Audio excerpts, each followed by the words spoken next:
उधर कमलनाथ की बीजेपी में जाने की अटकलें लगती रही। इधर शिवराज वसुंधरा पर बड़ी खबर सामने आ गई।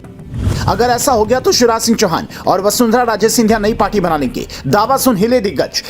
पूरा मीडिया उधर कमलनाथ की बीजेपी में जाने पर नजरें गड़ाए रहा और इधर एक दिग्गज नेता ने बड़ा दावा करके सबको हिला दिया। उन्होंने दावा किया कि अगर ऐसा हो गया तो शिवराज सिंह चौहान और वसुंधरा राजे सिंधिया अलग पार्टी बना लेंगे। ये वो दोनों नेता हैं जिन्हें पार्टी हाईकमान कुछ वक्त से भाव नहीं दे रहा है, जिसकी वजह से इस दावे पर लोगों को यकीन भी हो गया है।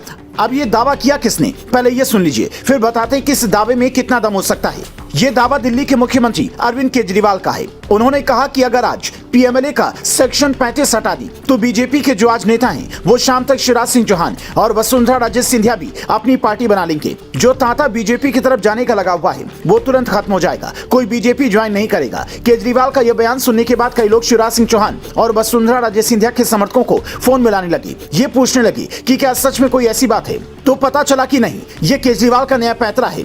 जिस तरह से कमलनाथ की बीजेपी में जाने की अटकलें थी, ठीक उसी तरह से केजरीवाल ने यह नया शिगुफा छोड़कर बीजेपी को असहज करने का प्लान बनाया। और बड़े बड़े जानकार ये कहते हैं कि ये दोनों नेता हाईकमान से नाराज हैं और उनके पास नाराजगी की वजह भी है। बीजेपी ने शिवराज सिंह चौहान की मेहनत से मध्य प्रदेश में चुनाव जीता, पर सीएम शिवराज को नहीं बनाया, जिससे वो नाराज हैं। राजस्थान में वसुंधरा राजे सिंधिया को लगातार इग्नोर किया गया। उनके समर्थकों को भी भाव नहीं दिया जा रहा है, इसलिए वो खफा हैं। राजनीति में इग्नोरेंस वाली बात सबसे बड़ी होती है। जब कमलनाथ के कांग्रेस छोड़कर बीजेपी में जाने की अटकलें थी तब भी यही बात सामने आई थी और उन्हें पार्टी हाईकमान लगातार इग्नोर कर रहा है, इसीलिए नाराज हैं। इसलिए यही वाला फॉर्मूला लगाकर अरविंद केजरीवाल ने ऐसी बात कही।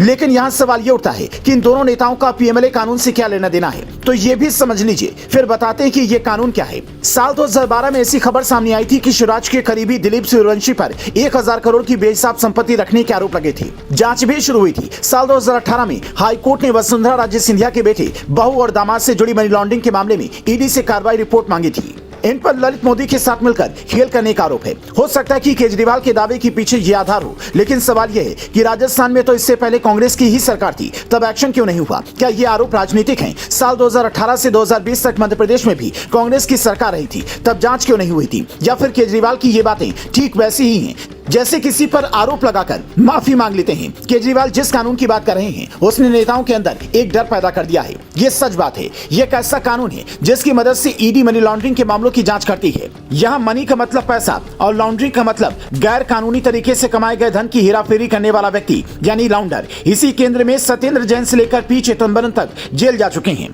पीएमएलए के अंदर आने वाले सभी मामले संज्ञेय और गैर जमानती होंगे, जिससे ईडी को कुछ शर्तों के अधीन बिना किसी वारंट के आरोपी को गिरफ्तार करने का अधिकार होगा। यानी केजरीवाल का दावा है कि इसी डर से नेता बीजेपी में जा रहे हैं। पर सवाल यह भी है कि शिवराज और वसुंधरा जैसे दिग्गज नेता जो शुरुआत से अब तक बीजेपी के साथ हैं, उनकी नई पार्टी बनाने का दावा केजरीवाल ने कैसे कर दिया?